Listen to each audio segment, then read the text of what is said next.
ሰላም ጤና ይስጥልን የተከበራችሁና የተወደዳችሁ የቻናላችን ቤተሰቦች እንደምን ቆይታችኋል? ለሰዓቱ ብለን የመረጥናቸውን አጫጭር መረጃዎችን ይዘን ቀርበናል። እስከ ፍጻሜው ድረስ አብራችሁን ቆዩ። በወልቃይት ጦሩ ለግዳጅ ተዘጋጅቷል። ጥብቅ የሆነ ወታደራዊ ስብሰባም ተደርጓል። በስብሰባው ኮሎኔል ደመቀን ጨምሮ በአማራ ክልል ስር የተዋቀረውን አስተዳደር የሚመሩት አመራሮችም እንደተገኙ ታውቋል። ተጨማሪ አለን።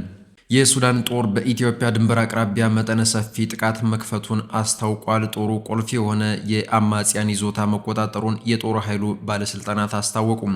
ዘመቻው እስከ ኢትዮጵያ ድንበር ድረስ የተለጠጠ መሆኑም ተሰምቷል። ዝርዝር አለን። የትግራይ ክልል ባለስልጣናት ስራ ላይ የዋሉትን ጨቋኝ ሕግ እንዲሽሩ ጥሪ ቀረበ። ሕጉ ኤርትራ ከምትከተለው አስገዳጅ የብሔራዊ አገልግሎት ጋር ምስስሎች ያለው ነው ተብሏል። ተጨማሪ አለን። እነ ክርስቲያን ታደለ የማረሚያ ቤቱ ኃላፊ ተፈጽሟል ያሉት የመብት ማስከበር ተግባር ፍጹም ከእውነት የራቀ ስለመሆኑ መናገራቸውን ጠበቃቸው ሰለሞን ገዛኸኝ ገለጹ። የአማራና ትግራይ ክልሎችን ጨምሮ በሰባት የሀገሪቱ ክፍሎች የሚከሰቱ ግጭቶች የጸጥታና ደህንነት ስጋቶች ስለ ሰብአዊ መብት ጥሰቶች ዋነኛ ምክንያት ሆነው መቀጠላቸውን የኢትዮጵያ ሰብአዊ መብቶች ኮሚሽን አስታወቀ። ኮሚሽኑ በአራት ክልሎች ውስጥ ባሉ በርካታ አካባቢዎች የዘፈቀደ እስር እየተፈጸመ መሆኑንም ገልጿል። ተጨማሪ አለን። ክቡራን የቻናላችን ቤተሰቦች እስከ መጨረሻው ድረስ አብራችሁን ስትቆዩ እነዚህን በዝርዝር እናስደምጣችኋለን። ለቻናላችን አዲስ የሆናችሁ ቻናላችንን ላይክ እና ሰብስክራይብ በማድረግ ቤተሰብ ይሁኑ። ወደ ዝርዝር መረጃዎች እናመራለን።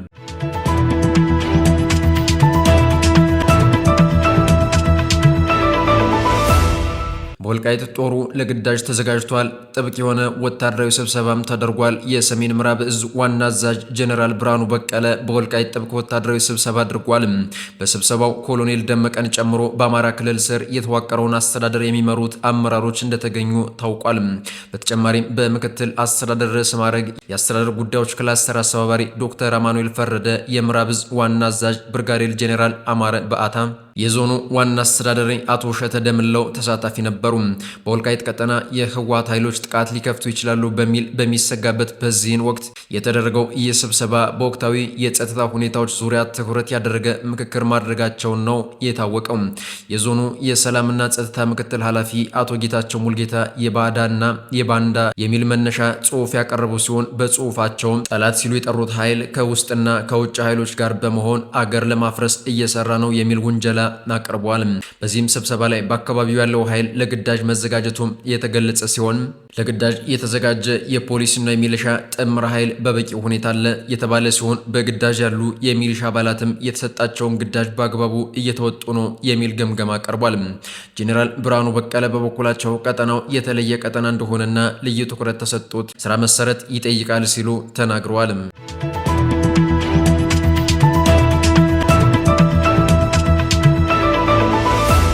የትግራይ ክልል ባለስልጣናት ስራ ላይ ያዋሉትን ጨቋኝ ሕግ እንዲሽሩ ሂዩማን ራይትስ ዎች ጥሪ ያቀረበ። ዓለም አቀፉ የሰብአዊ መብቶች ተሟጋች ድርጅት ሂዩማን ራይትስ ዎች የግዳጅ ወታደራዊ መልመላ ለማካሄድና ተቃውሞውን ለመቅጣት ስልጣን ይሰጣል ያለውን በትግራይ ክልል ስራ ላይ የዋለ ሕግ እንዲሻር ለክልሉ ባለስልጣናት ጥሪ ያቀረበ። የትግራይ ክልል ምክር ቤት ባለፈው ግንቦት ወር መጨረሻ ያጸደቀው ሕግ ኤርትራ ከምትከተለው አስገዳጅ የብሔራዊ አገልግሎት ጋር ምስስሎች ያለው ነው ሲልም ድርጅቱ ተችቷል። መቀመጫውን በዋሽንግተን ያደረገው ሂዩማን ራይትስ ዎች ባለፉት ሳምንታት አነጋጋሪ ሆኖ የሰነበተውን ሕግ በተመለከተ ጠንቀር ያለ ጥሪ ያቀረበው ዛሬም ትናንት ማክሰኞ ሰኔ 16 2018 ዓ.ም ባወጣው መግለጫ ነው። የድርጅቱ የአፍሪካ ክፍል ምክትል ኃላፊ ላቲሺያ ባድር የክልሉ ባለስልጣናት ሲቪል ሰዎችን ለውትድርና በመመልመልና የሚቃወሙትን በመቅጣት ለቀጠለው ፖለቲካዊ ውጥረት ምላሽ መስጠት እንደማይኖርባቸውም ጥሪ አቅርበዋል።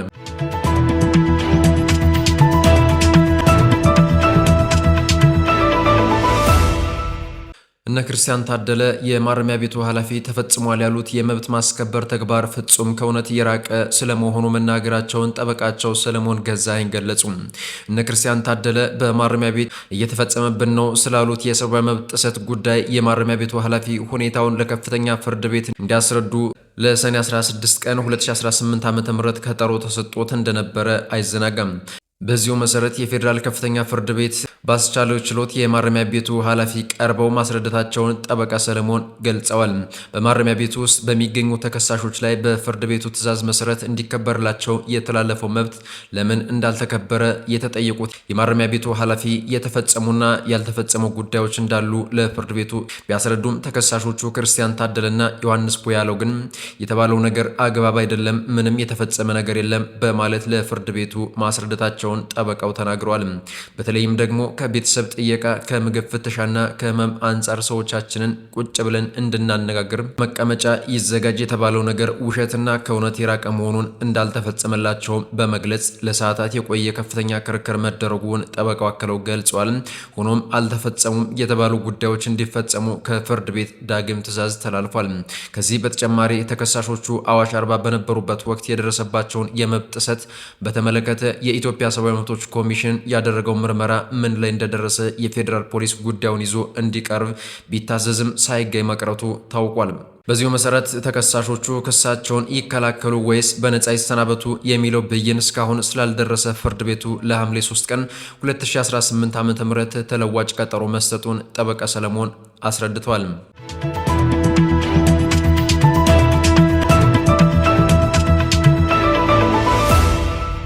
የሱዳን ጦር በኢትዮጵያ ድንበር አቅራቢያ መጠነ ሰፊ ማጥቃት መክፈቱን አስታወቀ። የሱዳን ጦር በኢትዮጵያ ድንበር አቅራቢያ በብሉ ናይል ግዛት ጌሳን ወረዳ ውስጥ መጠነ ሰፊ የሆነ ዘመቻ በመክፈት ቁልፍ የሆነ የአማጽያን ይዞታ መቆጣጠሩን የጦር ኃይሉ ባለስልጣናት አስታወቁ።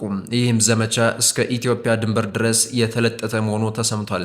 የሱዳን ጦር አራተኛ እግረኛ ክፍለ ጦሩን በማንቀሳቀስ እንደ አዲስ የተከፈተው ይህ ወታደራዊ እርምጃ ከኢትዮጵያ ጋር በሚያዋስናት ድንበር አካባቢ ሲሆን ይህም ከኢትዮጵያ 1 ኪሎ ሜትር ርቀት ላይ በሚገኙት አቡዱግላ እና አሻምቦ በተባሉ አካባቢዎች ላይ ያተኮረ እንደሆነ ሱዳን ትሪቡን ዘግቧል። ይህ አዲስ ዘመቻ በጄኔራል ጆሴፍ ቱካ የሚመራ ነው የተባለ ሲሆን የሱዳን ሕዝብ ነጻነት ንቅናቄ ሰሜን ይዞታ ስር የነበረውን አልባር የተባለውን ዋና ይዞታ ጥሰው በመግባት ሙሉ በሙሉ መቆጣጠራቸው ተገልጿል።